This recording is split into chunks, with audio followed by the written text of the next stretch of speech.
इन दिनों राहुल गांधी केंद्र की मोदी सरकार पर लगातार हमलावर हैं। अपनी चुनावी रैली में राहुल ने आज फिर मोदी सरकार पर हमला बोलते हुए कहा कि नरेंद्र मोदी 10 साल से कह रहे थे कि वे ओबीसी हैं, लेकिन जैसे ही मैंने जातिगत जनगणना की बात की, वे कहते हैं हिंदुस्तान में सिर्फ 2 ही जाति हैं, अमीर और गरीब।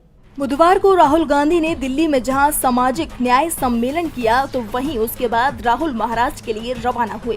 दिल्ली में आयोजित सामाजिक न्याय सम्मेलन में राहुल ने एक बार फिर जातिगत जनगणना का मुद्दा उठाकर मोदी सरकार पर निशाना साधते हुए कहा कि नरेंद्र मोदी 10 साल से कह रहे थे कि वह ओबीसी हैं, लेकिन जैसे ही मैंने जातिगत जनगणना की बात की, वह कहते हैं हिंदुस्तान में सिर्फ 2 ही जाति हैं, अमीर और गरीब। नरेंद्र मोदी अगर गरीबों की लिस्ट देखेंगे तो उसमें आपको SC, ST, OBC वर्ग के लोग मिल जाएंगे, लेकिन अमीरों की लिस्ट में आपको एक भी नहीं मिलेंगे। इसीलिए जातिगत जनगणना मेरे लिए राजनीति का मुद्दा नहीं, बल्कि ये मेरे लिए जीवन का एक मिशन है। तो वहीं महाराष्ट्र के अमरावती में भी राहुल ने मोदी सरकार पर हमला बोलते हुए कहा कि आज हिंदुस्तान में 22 लोगों के पास उतना ही धन है जितना 70 करोड़ हिंदुस्तानियों के पास है। ये नरेंद्र मोदी की देन है। नरेंद्र मोदी ने नोटबंदी, GST, किसान बिल, ये सब कुछ 22 लोगों के लिए किया है। उन्होंने देश के 22 से 25 लोगों को मनरेगा का 25 साल का पैसा दे दिया, फिर कहते हैं कि वे गरीबों की सरकार चलाते हैं।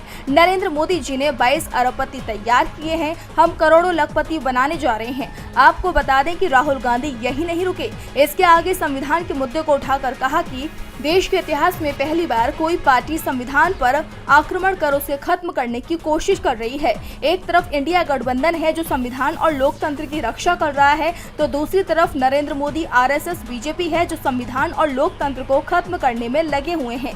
बीजेपी के नेता कहते हैं कि बहुमत आने पर हम संविधान बदल देंगे, लेकिन मैं आपसे कहना चाहता हूं कि हमारे संविधान को दुनिया की कोई भी शक्ति नहीं बदल सकती है।